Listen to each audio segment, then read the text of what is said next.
Energy. We all need it, and we all need it instantly. But have you ever stopped to think how it gets from its source to our fingertips? Over land, under the sea, through outer space. Join us as we journey with energy through inventions that look set to reshape our future.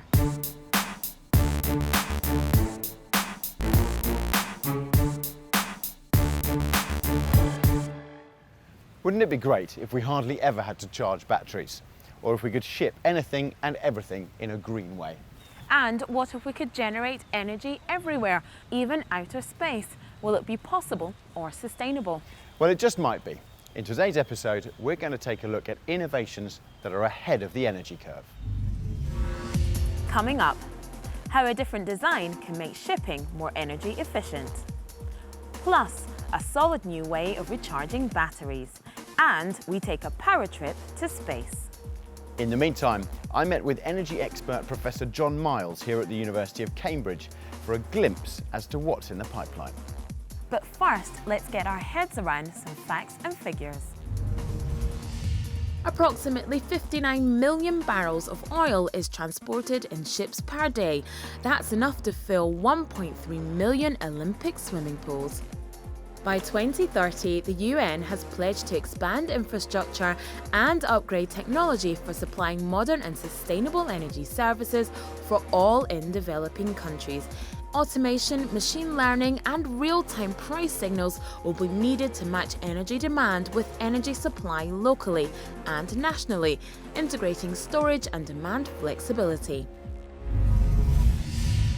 Could the transportation of edible oils reveal the recipe for the green transportation of heavy-duty chemicals? In the Netherlands, there's a team of engineers cooking up a storm. Cool Engineering is sending shockwaves through the world of seagoing chemical tankers by shifting the shape of its freighters. Gone are the square integrated storage tanks used in conventional ships. The designers say their cylindrical, independent and insulated cargo tanks can lead to cost savings, less time spent in docks, significantly less heat loss and less cargo residue to clean off after each use. Coal engineering tanks are independent cylindrical tanks. The cylindrical shape is a sturdy shape for storing liquids, which means we need to use less duplex steel for the same strength as you have with let's say a conventional cubic tank. That is why we can save 35% on duplex weight steel. Its inventors compare conventional tank technology to a house with the heating on and the windows left open. Storage tanks in a ship itself are integrated, so energy used to heat the tanks also heats the ships and even the sea around it.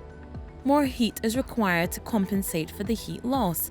Meanwhile, Cool Engineering's design isolates and insulates the tanks, losing at least 10 times less energy.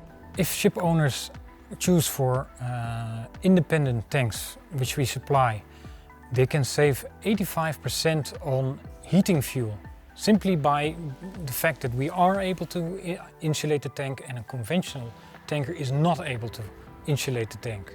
The technology has been test-driven on 2 vessels, sailing for the last 15 years. The last 15 years, our focus was on simplifying the construction and the installment of our tanks, as well as expanding the capabilities of our tanks. Until now, they have focused solely on transporting edible oils, such as palm and sunflower oil. The revolutionary fact of cylindrical independently placed tanks on board of a ship is multiplied by the fact that it's not only possible for chemicals, it's possible for edible oils, and it's even possible for mineral oils. In the very future, we hope even to revolutionize LNG transportation. Cool Engineering's tanks may set a new benchmark where energy efficiency is concerned. Our tanks have a smooth cylindrical shape, making it easy washing, no corners. Cleaning becomes much easier, so you see a 60% drop in energy needed to heat the wash water. The times saved is 50%, resulting in a quicker turnaround time in the ports, resulting in 40% more trips per year. Despite the promise and the positive track record, making it into the mainstream may not be plain sailing. Our biggest challenge was to convince current ship owners that the conventional methodology is not sufficient anymore. Our new tank technology benefits ship owners not only economically but also environmentally. With the current data we have, we can show ship owners that there is a return on investment of 3 years for the additional costs of cylindrical tanks. Our technology offers massive savings, allowing ship owners to boost their revenues while reducing their environmental impact. Time will tell if Cool Engineering's cylindrical, isolated and insulated tanks will send their conventional counterparts sailing off into the distance. But with the glimmer of saving energy whilst transporting energy, the shipping forecast looks bright. John Miles is a professor at the Department of Engineering at the University of Cambridge.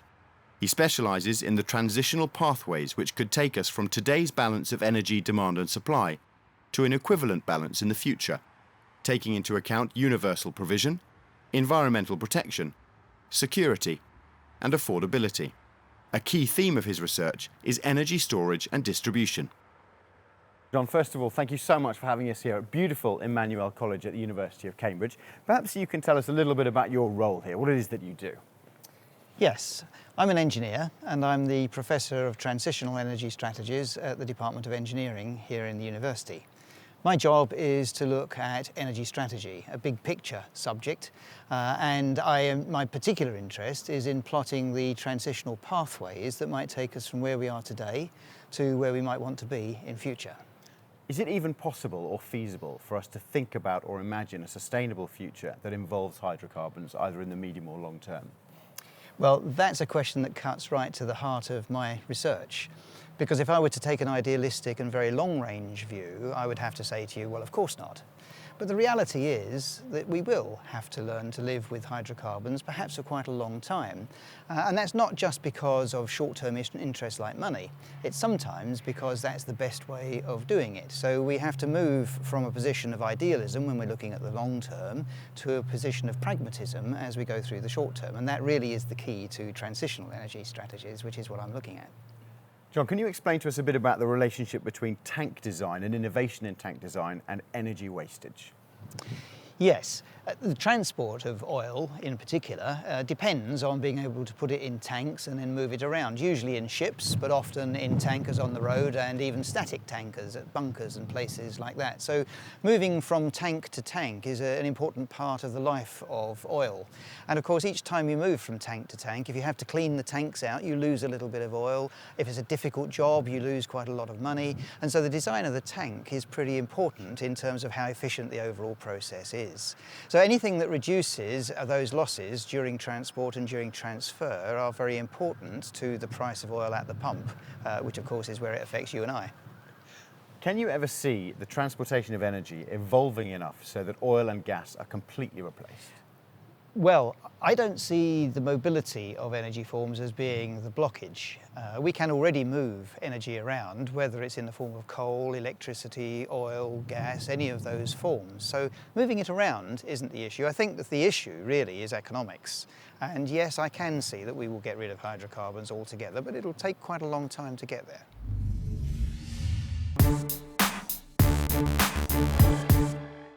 We all know how annoying it is when batteries run flat. In Woburn, Massachusetts, there's a new technology that's taking the phrase "change your batteries" to a whole new level. In recent years, innovation in mobile devices and electric cars has charged ahead, ironically leaving batteries lagging behind. We all rely on conventional batteries, but they come with a problem: liquid electrolyte, which creates electricity when charged, but can also be unstable, toxic and even flammable. Ionic Materials say they have developed a safer alternative, a battery that uses a solid electrolyte made out of polymer, which conducts at room temperature, a world first. Conventional batteries have three components: an anode, a cathode, and an electrolyte. And the electrolyte is liquid, and that's where ions flow back and forth from the anode to the cathode to allow charging and discharging. We actually have a solid material which replaces the liquid. The problem with the liquid is it's very volatile and can catch on fire, and people have seen that with electric vehicles and smartphones. So our polymer is the world's first polymer that can conduct lithium ions. It's non-flammable and safe. To really hit home how sturdy the batteries are, its inventors have even put the product in the firing line. Luckily, it all went off without a bang. The battery was completely unaffected. Ionic Materials has set its sights on revolutionising energy use in consumer electronics, electric vehicles and grid storage.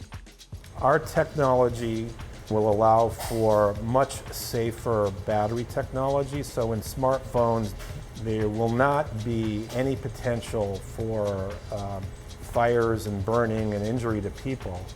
It will also enable higher capacity batteries that last longer, so hopefully you can get 2 days on a charge as opposed to 1 day on a charge. For electric vehicles, we want to enable low cost and safe batteries that will allow for electrification of the automobile industry to eliminate gasoline engines to help the environment. And because we can enable less costly anodes and cathodes, we can make cheaper batteries that could enable grid storage, which also will help the environment. So when can we all look forward to leaving our chargers far behind? We've made prototypes of the batteries, and we're working with large battery manufacturers to incorporate our material into cells that they're providing to customers for things like wearable devices and eventually electric vehicles. So we expect to have those battery companies having them on the market in a couple of years, basically. Because of the fact that we can also eliminate some expensive anode and cathode technologies, we expect the batteries to be cheaper with our material in it than without our material. And batteries in automobiles, because they won't need safety systems, to be lower cost than standard batteries that are now used in electric vehicles. With their sights set on breathing new life into battery life, Ionic Materials hope to make their mark on mobility of energy in the future. Time will tell if this new battery will replace conventional ones and power us all up far into the future. John, one of the things we've spoken about a lot on sustainable energy is batteries. Can you tell us a bit about some innovation either that's happening now or that will happen when it comes to batteries? Yes, first of all, batteries are a really big issue. We want to move to sustainable forms of energy, and that means we want to use the wind and the sun and all sorts of other intermittent forms of generation in order to produce the electricity. Over the last 20 years, we've seen the technology move from the historic battery form, which has been lead acid, which is very heavy and contains acid, liquid, and therefore is not that nice to handle. We've seen that move to lithium-ion types of battery, which are much more energy dense, much more compact, much more powerful, and that's been a big step. And I think that we will see continuations down that path. Lithium-ion batteries of the conventional type still include liquids, and they are prone to spontaneous ignition, which a lot of people talk about. We're beginning to see solid-state batteries coming onto the market now with gels inside them and polymers instead of liquids. They are much less prone to those sorts of accidents, so there's a natural progression in that direction. And then there will be new chemistries coming on, which I can't foresee, but I'm pretty sure will happen because that's the lesson of life. So I think there will be a continued progression, and my personal view is that it will accelerate rather than decelerate, because as our interests focus in these areas and more money is applied to the research and development, then more and more things will happen. There seems to be an enormous amount of waste of electricity, waste of energy right now. How can storage and distribution change to avoid that? Well, the biggest waste of energy in the system is at the point of generation, where thermodynamics says that for heat engines, which we conventionally use to generate our electricity, we probably only get about a third of the energy out that we put in. That's a characteristic of those engines. I think that will all change when we get to renewable sources, where we have solar and wind sources, and that part of the equation then goes away. The remainder of the system is actually pretty energy efficient after that. Electricity is fairly efficiently transported. I think we'll see improvements in the efficiency of transportation, but the biggest increase in efficiency is going to come about because we'll move away from the use of heat engines. Well, lots to look forward to in the future when it comes to energy loss, and lots to look forward to as well from John later on in this show. But perhaps you thought you knew everything there is to know about the mobility of energy. Here's a common misconception. You thought you knew? Think again. Myth. Offshore wind farms are inefficient because the energy they generate is too far away from where the energy is needed. Fact. Offshore wind farms are efficient due to new transmission technologies, increased turbine size and huge volume of energy produced. Most existing offshore wind farms transmit their power to the mainland using high voltage alternating current. With this, there is significant energy loss in the cables due to the distance between offshore wind farms and the mainland. However, new transmission technologies such as high voltage direct current (HVDC) overcomes this problem by losing significantly less energy. Another efficient aspect of offshore winds is that they are typically stronger during the day, which gives a more stable and efficient production of energy when consumer demand is at its peak and slows as demand drops at night.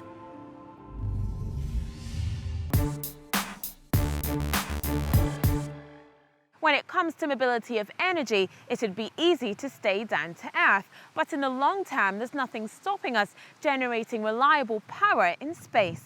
We rocketed over to NASA to find out more. The US Space Agency thinks big. Its ambitious goals include building an enormous rocket called Space Launch System, setting up an outpost near the moon, sending missions to the lunar surface, and even sending people to Mars at some point in the 2030s. But big plans come with a big challenge, namely generating enough power to make long-term space missions possible. NASA's engineers are busy working on kilopower, a nuclear reactor they hope will power deep space explorations, such as human missions to the Moon, Mars and elsewhere in the solar system. The reactor is a first in more ways than one. NASA engineers say it's not only a new reactor for them, but it's also the first of any kind in the United States in 40 years. Most of our current spacecraft are powered by solar arrays and batteries, which depend obviously on sunlight. But we want to go to missions in which there is no sunlight available, permanently shadowed craters on the moon, the northern latitudes of Mars where sunlight is very limited. And it's in those applications that we see kilopower really fitting well. The device uses a solid cast uranium-235 reactor core, approximately the size of a toilet roll. Reactor heat is transferred via passive sodium heat pipes and converted to electricity by high-efficiency Stirling engines. It can provide up to 10 kilowatts of electrical power, enough to run several average households continuously for at least 10 years. 4 kilopower units would provide enough power to establish an outpost. All this was put to the test in the Nevada National Security Site from November 2017 to March 2018. So the test demonstrated that the reactor could do exactly what it needs to do on a mission, as far as operating at the power levels that we need it to, staying stable during all the operations, and then being able to supply all the power that's needed for specific missions that come up in the future. With the mere mention of nuclear energy, safety concerns spring to mind. Mindful of this, NASA has collaborated closely with National Nuclear Security Administration. Unlike most reactors on Earth, kilopower does not use high-pressure water as a coolant. It uses simple and safe sodium heat pipes that passively move the reactor heat to the converters that produce electricity.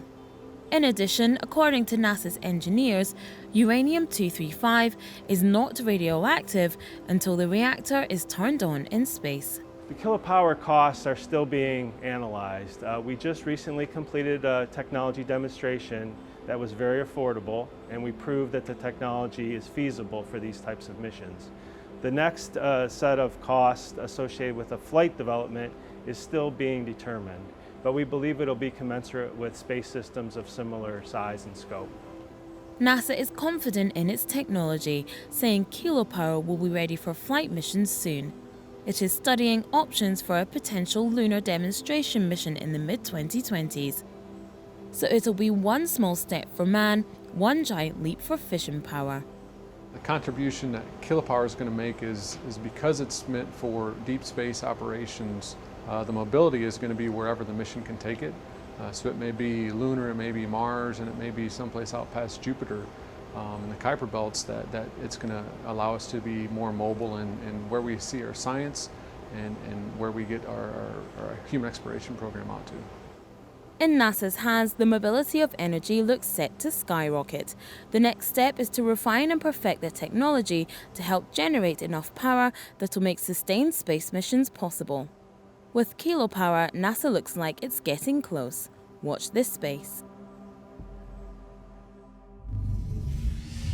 John, let's get really futuristic and have some fun. What role do you think outer space will have in energy generation for the Earth? Well, this takes us right back to what we were talking about earlier when we were speaking about big picture and strategic issues, because this is a big picture question. If we think about the Earth and the 10 or 11 billion people that will be here by 2050 or thereabouts, then we're going to need many times the amount of energy that we currently consume. And so harvesting energy efficiently is going to be very important. And all of our energy ultimately comes from the sun. And then when you begin to think about that, only a small fraction of the sun's energy which comes towards the Earth ends up here on the surface where we live. A lot of it gets extracted by the atmosphere. So it is logical to try and rise above the atmosphere, capture the energy out there and then bring it back to Earth and use it. That's a very logical thing to do, and it addresses things at the big picture level.